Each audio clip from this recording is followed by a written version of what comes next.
Olá, meu querido irmão, minha querida irmã, sejam todos bem-vindos. Vamos a mais uma análise da proclamação da palavra do próximo domingo, terceiro domingo da quaresma, do nosso ano litúrgico B. Como você já sabe, meu nome é João Antônio e esse projeto aqui tem o objetivo de dar dicas, sugestões de leitura, da forma de proclamar a palavra, né, sempre antes de cada domingo, para dar tempo de você treinar durante a semana, você que é do Ministério de Leitura, você que, né, foi convocado para essa missão tão importante. E espero que essa contribuição valha, espero que essa contribuição lhe ajude a proclamar melhor a palavra de nosso Senhor Jesus Cristo para tocar os corações dos fiéis que estão lá participando da Santa Missa no próximo domingo, ok? Vamos começar, é óbvio, invocando quem deve ser invocado, porque tudo é para Ele, tudo é para a honra dele. Então, em nome do Pai, do Filho e do Espírito Santo. Amém. Vinde, Espírito Santo, enchei os corações dos vossos fiéis e acendei neles o fogo do vosso amor. Enviai, Senhor, vosso Espírito, e tudo será criado, e renovareis a face da terra. Oremos. Ó Deus, que instruísse os corações dos vossos fiéis com a luz do Espírito Santo, fazei que apreciemos retamente todas as coisas, segundo o mesmo Espírito, e gozemos sempre de sua consolação, por Cristo Senhor nosso. Amém. Bora lá? Terceiro domingo da quaresma, a primeira leitura é muito grande, né? Então eu estou brincando ultimamente que é o seguinte: a quaresma é tempo de penitência. E a penitência, para quem vai ler a primeira leitura, é que ela é muito grande. E na maioria das vezes está dividida em duas páginas. Ok? Então vamos lá. É penitência, ó. Aqui está a primeira leitura. O primeiro alerta que eu queria dar para você que vai ler a primeira leitura, vai proclamar a primeira leitura, é que existe a versão mais longa da primeira leitura e a versão mais breve, a mais curta. Pergunte ao padre qual delas vai ser lida, se é a mais longa ou a mais curta. Às vezes, o padre preparou a sua homilia a partir da mais longa, então é necessário proclamar a mais longa. Às vezes, o padre proclamou ou preparou sua homilia a partir da mais curta, da mais breve. Então, pergunte, né? Aqui nós temos a mais longa, ela é dividida em duas páginas, tá certo? Então, a facilidade, pelo menos dessa, é que você termina a frase na primeira página, que é a página 434 do seu lecionário, e o que começa na próxima página já é outra frase. Por isso você pode dar uma pausa entre a leitura daqui e a leitura da segunda página, tá certo? Então, é possível dar uma pausa, você não precisa memorizar a parte que está no início da página 435, porque é uma frase diferente. Eu vou preparar você para a leitura longa e também vou ler a leitura mais breve. A leitura mais breve é essa aqui, ó. Tá vendo? A primeira leitura mais breve está aqui. Na verdade, a diferença entre a mais longa e a mais breve é a ausência de alguns versículos. Vamos fazer a comparação agora só rapidamente para você entender. Se você se preparar para a longa, observe também a mais breve, veja o que é que está faltando. Se você não sabe ainda, se o padre não deu a resposta, se vai usar a mais longa ou a mais breve, certo? Aí você, o que é que você vai fazer? Você vai ler a mais longa e vai treinar a mais breve também, o que não é muita dificuldade. Se você treinou a mais longa, você conseguirá ler a mais breve tranquilamente. O que é que está faltando aqui? Deixa eu observar com vocês. Bom, ó, eu acho que a minha caneta... olha, a minha caneta não está funcionando. Eu vou consertar ela agora. Vamos lá? Pronto, a partir de agora a minha caneta volta a funcionar. Ok, pronto. Olha só. Na mais curta, há um salto do versículo 3 para o versículo 7. E há um outro salto do versículo 8 para o versículo 12. Então perceba, o versículo 4 será não será lido na mais curta, na mais breve. Todo o versículo 4, todo o versículo 5, todo o versículo 6. Tudo isso aqui não será lido na mais curta, na versão breve. O versículo 8 e o versículo 7 e 8 serão lidos e, novamente, não teremos na mais breve o versículo 9, o versículo 10, que é muito longo, certo? O problema do versículo 10 é um fôlego só para ler, e o versículo 11. Pronto. Tá? O versículo 11 vem até aqui. Pronto. Então, o que é a leitura breve? É a leitura longa sem esses versículos. Simplesmente isso, tá? Eu vou ler a leitura na versão mais longa, a primeira leitura.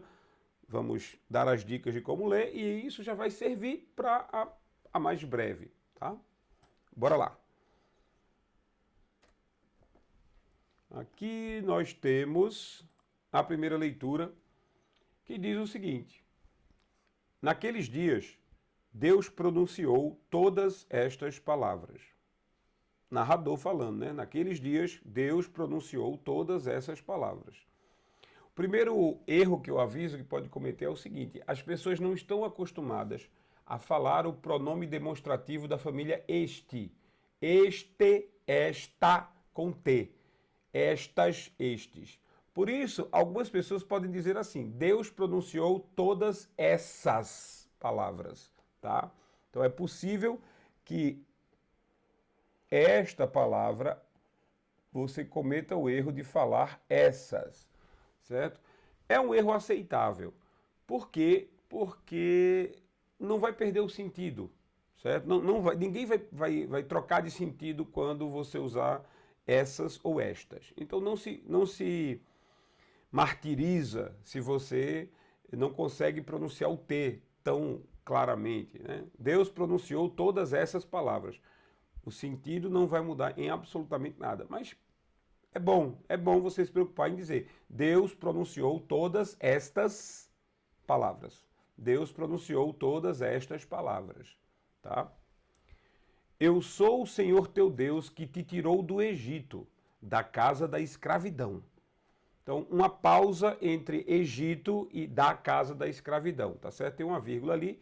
Por quê? Porque o da casa da escravidão é para explicar o que o Egito significava para o povo, né? Então, eu sou o Senhor teu Deus que te tirou do Egito, da casa da escravidão, tá? Então, uma ênfasezinha no da casa da escravidão para dizer: olha, vocês lembram o que era o Egito? Vocês lembram o que o Egito foi para vocês? Essa palavra não tem tempo, né? A palavra de Deus é eterna. Então, o povo de Deus hoje tem que lembrar do que foi o Egito. Então, eu sou o Senhor teu Deus que te tirou do Egito, da casa da escravidão. Não terás outros deuses além de mim. Essa frase é bem forte, né? Não terás outros deuses além de mim. Não farás para ti imagem esculpida, nem figura alguma do que existe em cima, nos céus, ou embaixo, na terra, ou do que existe nas águas, debaixo da terra. Um fôlego só para esse versículo. Pausas, mas não dá tempo de respirar nessas pausas. Então, não terás outros deuses além de mim. Respira.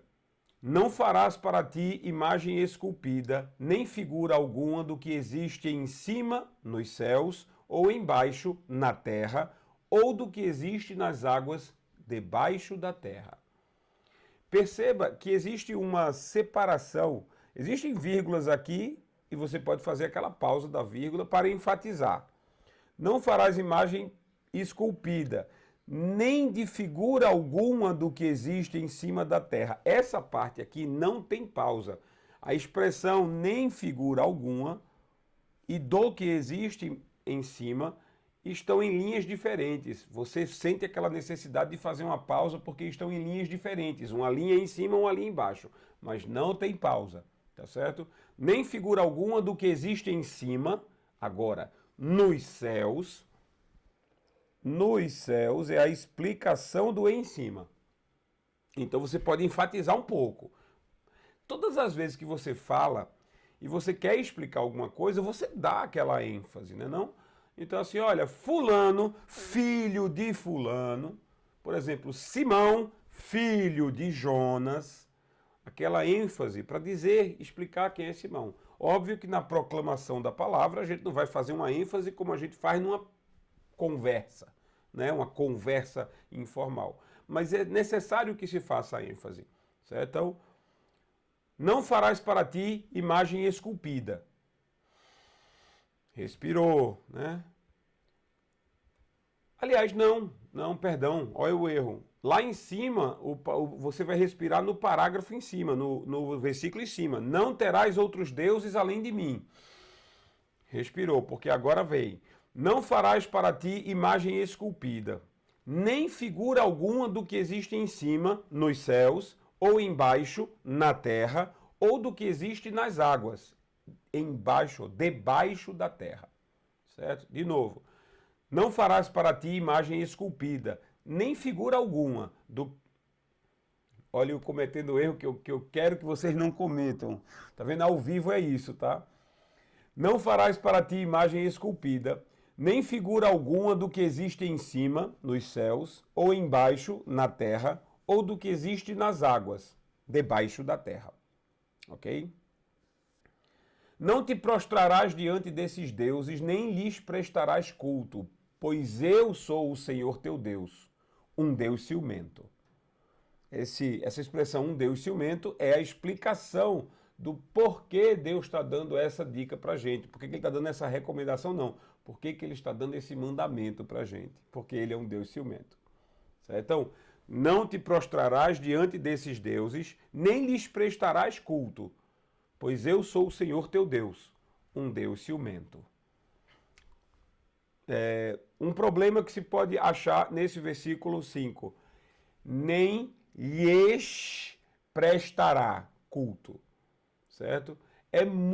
São muitas sílabas com dígrafos, são muitas sílabas com encontros consonantais, né? Consonantais.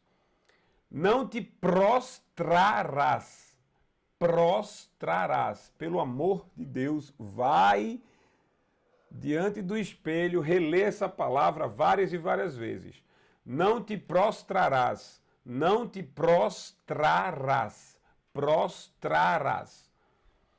Não te prostrarás diante desses deuses, nem lhes prestarás culto, nem lhes prestarás.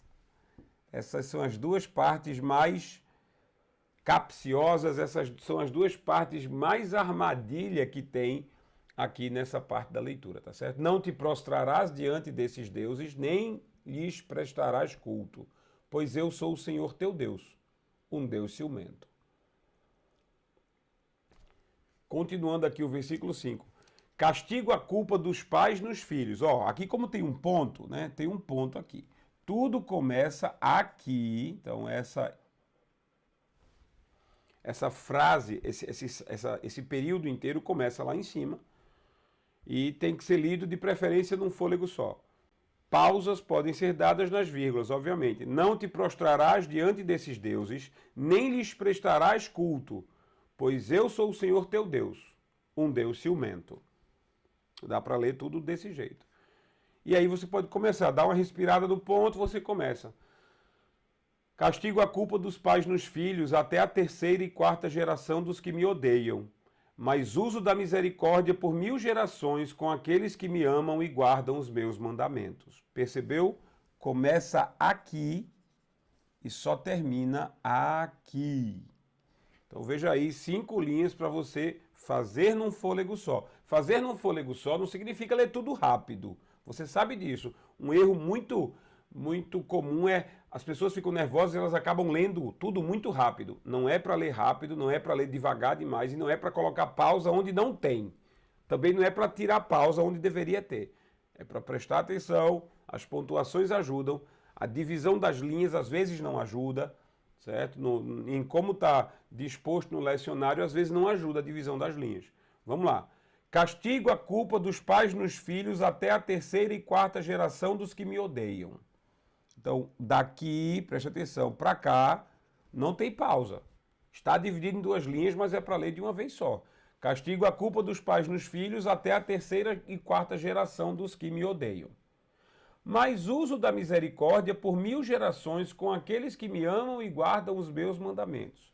Vai ser muito interessante, porque muita gente vai dar pausa aqui, porque acha, se você não leu essa leitura anteriormente, não treinou, você acha que o argumento que Deus está dando é até os que me amam. Porque ele usou só um verbo aqui para classificar os que o odeiam.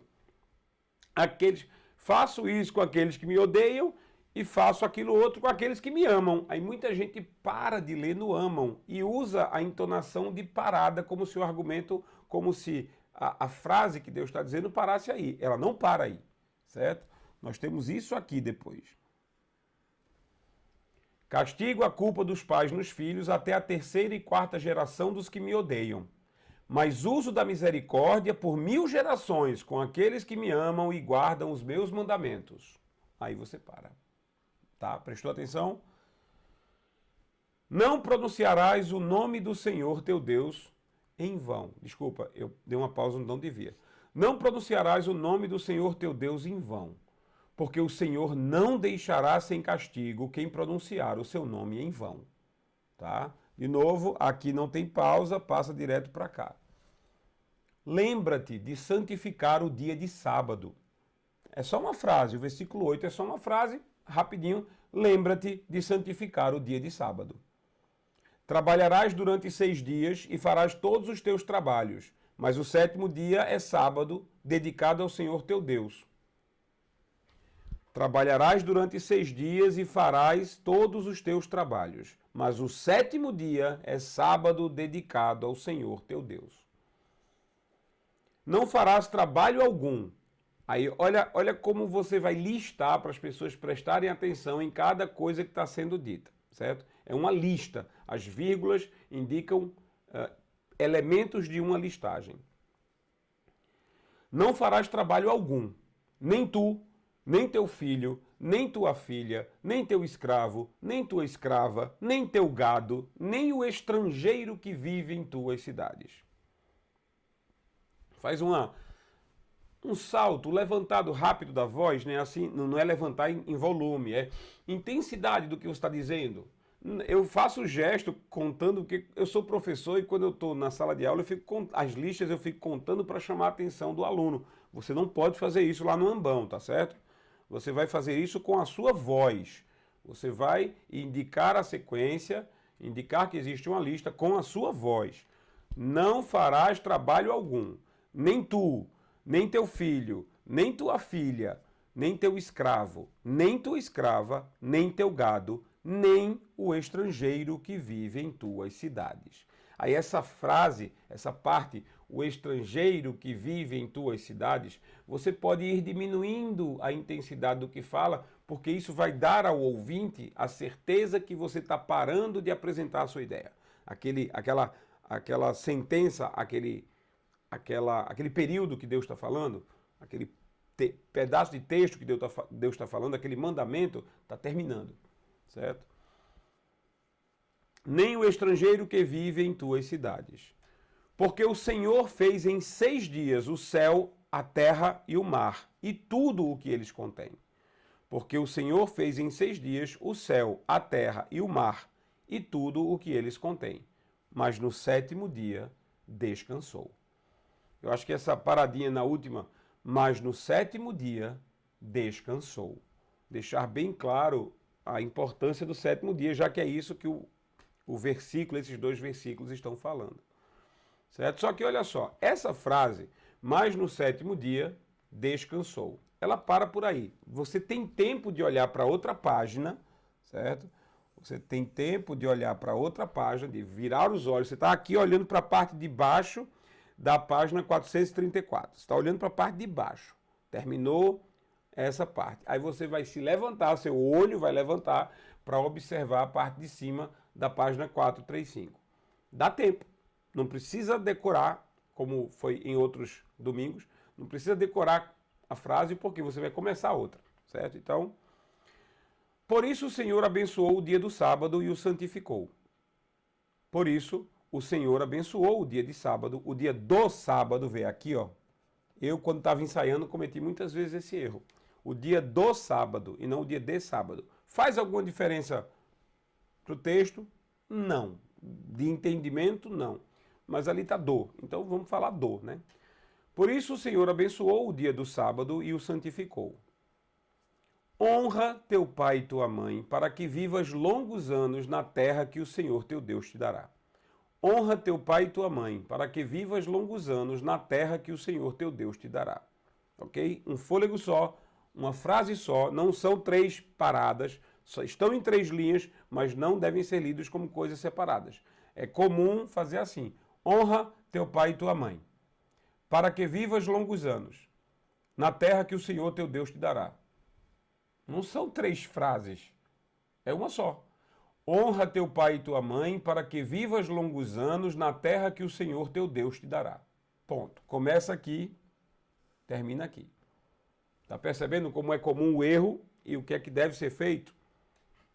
Agora, nós temos um mandamento por cada versículo, basicamente. Esses devem ser lidos com uma certa autoridade. Por quê? Porque nossos fiéis que vão ouvir, eles precisam acordar, né? Eles precisam, é claro que o padre vai fazer questão de puxar as orelhas lá na homilia. Obviamente ele vai lembrar dos 10 mandamentos. Mas, ó, é bom, eu faria, né? Eu farei, na verdade, assim. Não matarás, não cometerás adultério. Eu vou diminuir a velocidade da minha voz para ficar claro o que está sendo dito. Não furtarás. Não levantarás falso testemunho contra o teu próximo. Não cobiçarás a casa do teu próximo. E agora vem a complementação do não cobiçarás a casa do teu próximo, né? Não cobiçarás a casa do teu próximo. Não cobiçarás a mulher do teu próximo, nem seu escravo, nem sua escrava, nem seu boi, nem seu jumento, nem coisa alguma que lhe pertença. Palavra do Senhor. Ok? Então, nessa parte aqui, pode ser bem devagar e bem autoridade, tá certo? É permitido ler assim, ou seja, dá para ler desse jeito, porque o texto foi escrito por Deus dessa forma, através desses mandamentos diretos, tá? Então, não matarás, não cometerás adultério, não furtarás. É bom que alguém ouça, né? Se por um acaso anda cometendo esse tipo de pecado, né, tem que acordar. A gente precisa que essa pessoa se arrependa. A gente não, ele precisa se arrepender, né? A gente torce para que ele se arrependa. Não levantarás falso testemunho contra o teu próximo. Provavelmente na homilia o padre vai falar que levantar falso testemunho contra o teu próximo hoje em dia é chamado de fake news, né? É mentira. Então, essas são as considerações a respeito da primeira leitura, tá? Então eu vou fazer a primeira leitura. A gente já só na primeira leitura a gente levou 20 e poucos minutos, né?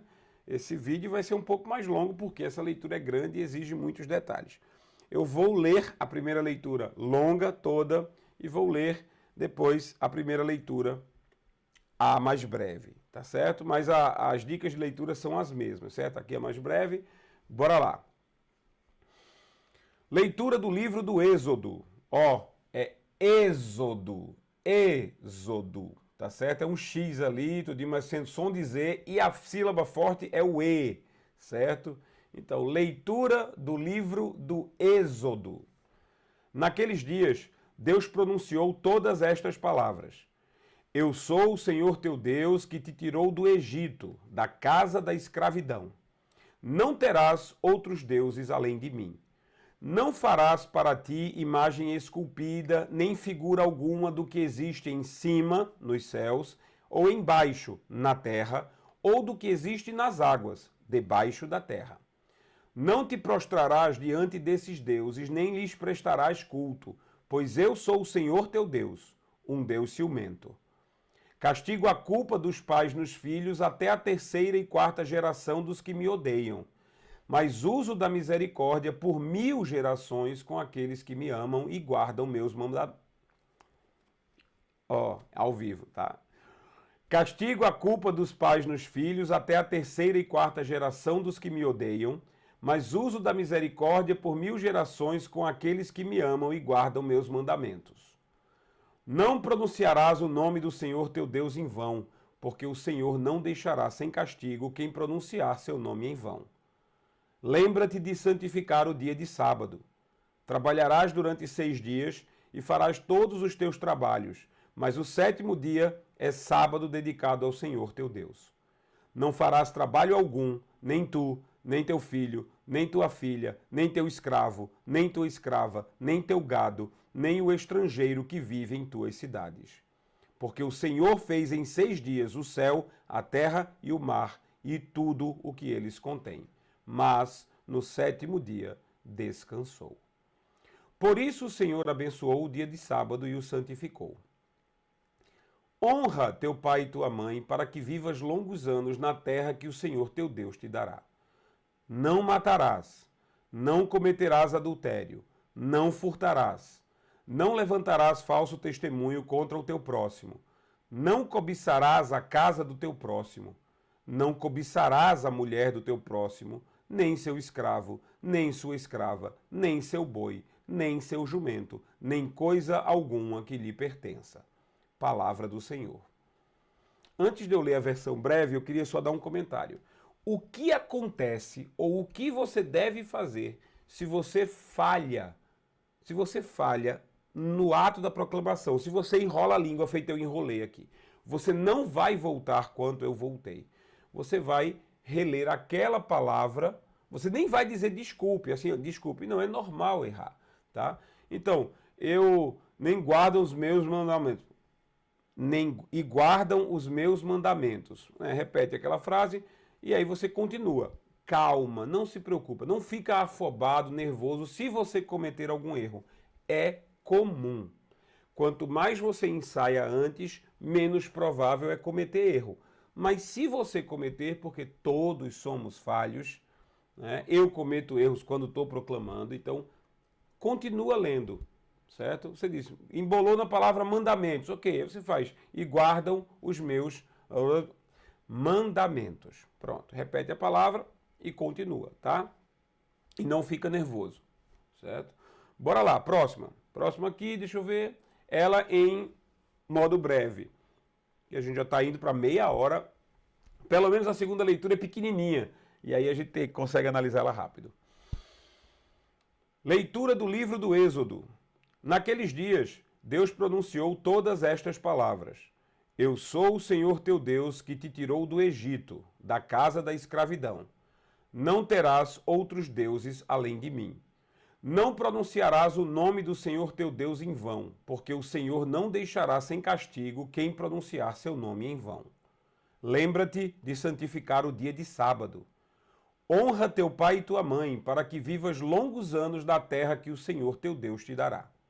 Não matarás, não cometerás adultério, não furtarás, não levantarás falso testemunho contra o teu próximo, não cobiçarás a casa do teu próximo, não cobiçarás a mulher do teu próximo, nem seu escravo, nem sua escrava, nem seu boi, nem seu jumento, nem coisa alguma que lhe pertença. Palavra do Senhor. Obviamente, a leitura mais breve é mais fácil de proclamar, obviamente. Tem menos armadilhas como, né, as outras. Mas ainda, cadê? Não tem aquela prostrarás, né? E deixa eu ver aqui. Não te prostrarás e não lhes prestarás culto. Quer dizer, não te prostrarás nem lhes prestarás. Né? Essas duas palavrinhas aqui, que na leitura longa, na minha opinião, serão aquelas que vão enrolar a língua. E note uma coisa, o primeiro verbo é prostrar e o segundo verbo é prestar. tá, não tem R no T, certo? Presta bem atenção a isso, certo? Ok, há avisos dados sobre a primeira leitura, então nós vamos agora para a nossa segunda leitura do terceiro domingo da quaresma. Pequenininha, vem em 2 páginas, certo? No lecionário, vem na página 436, no final dela, e no início da 437. E aí, olha o que a gente vai ver. Né? A primeira carta de São Paulo aos Coríntios, bem curta. Primeiro alerta é que, olha só, não termina com um ponto aqui. Então, a frase começa no final desta página e continua no início da próxima página. O tempo que você leva para mudar o seu olhar, mudar a sua visão debaixo da página 436 para a parte de cima da próxima página, você já tem que ter memorizado isso aqui. Provavelmente você vai começar a ler isso aqui sem precisar que teus olhos sequer vejam o que está escrito lá no final. Certo? Então, você tem que memorizar esta parte aqui. Certo? Que é o tempo que você está virando lá a sua visão de baixo para cima. Ok? Mas pelo menos a leitura é bem pequena. Bora lá? Irmãos, né? Primeiro, desculpa. Leitura da primeira carta de São Paulo aos Coríntios. Leitura da primeira carta de São Paulo aos Coríntios. Certo? Coríntios. Se você não gosta do time do Corinthians, certo? O time de futebol, o nome dele foi baseado neste nome, tá certo? Realmente neste nome. Corinthians é como se fala Coríntios em inglês, tá? Então, leitura da primeira carta de São Paulo aos Coríntios. Irmãos, esse é o chamado vocativo. Eu estou chamando os meus irmãos a prestarem atenção ao que eu vou ler. São Paulo está chamando os irmãos da igreja de Corinto para prestarem atenção na carta. É a mesma razão pela qual a gente faz isso quando vai proclamar uma carta, uma epístola. Irmãos, a gente está pedindo a atenção de quem está ouvindo a gente. Irmãos, os judeus pedem sinais milagrosos. Os gregos procuram sabedoria. Nós, porém, pregamos o Cristo crucificado. Escândalo para os judeus e insensatez para os pagãos. Veja, São Paulo está comparando o que cada cultura na época pede, ou seja, o que cada cultura... Olha, São Paulo era judeu e ele foi educado, né, através da educação, da filosofia, da justiça gregas. Então, ele tinha a educação grega e ele tinha o sangue, a etnia e a religião dos judeus. São Paulo conhecia as duas culturas. Mas ele comparou as duas culturas que buscam coisas diferentes, com ser cristão, certo? E para apresentar isso, a gente tem que fazer a entonação de comparação. Ó, fulano pediu de aniversário isso, Beltrano pediu de aniversário aquilo. Eu, porém, só quero a presença da família. Essa entonação é importante. Então, os judeus pedem sinais milagrosos. Os gregos procuram sabedoria. Nós, porém, veja que o porém tem que ser enfatizado porque ele é o que está dizendo, ó, a gente é diferente deles. É esse porém aí, que está dizendo, olha, a gente é diferente deles. No nosso caso é diferente, certo? Então, os judeus pedem sinais milagrosos. Os gregos procuram sabedoria. Nós, porém, pregamos o Cristo crucificado. E o que é que o Cristo crucificado representa para os outros? Escândalo para os judeus, a crucifixão, o Messias foi crucificado, os judeus não aceitariam isso nunca, né? Então, o Cristo crucificado é escândalo para os judeus e é insensatez para os pagãos. Os gregos louvam sua lógica, louvam a argumentação, né? Então os gregos, eles festejam ser uma cultura que propaga a lógica, o uso da razão, né? Então, morrer pelos pecados dos outros seria insensatez. Então a leitura deve ser feita. Os judeus pedem sinais milagrosos. Os judeus pedem sinais milagrosos. Os gregos procuram sabedoria. Nós, porém, pregamos Cristo crucificado, escândalo para os judeus e insensatez para os pagãos. É como se eu dissesse, nós pregamos o Cristo crucificado, que é escândalo para os judeus e é considerado insensatez para os pagãos. Mas, para os que são chamados tanto judeus como gregos, esse Cristo é.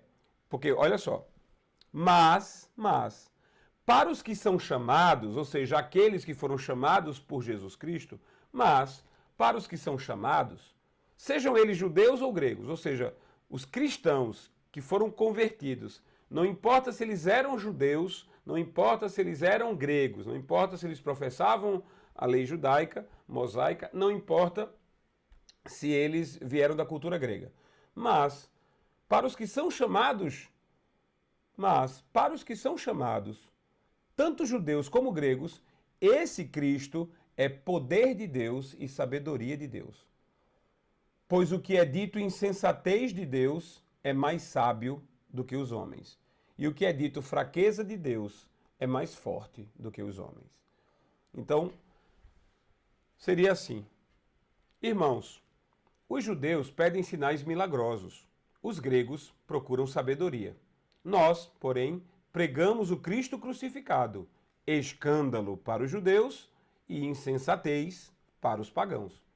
Mas, para os que são chamados, tanto judeus como gregos, esse Cristo é poder de Deus e sabedoria de Deus.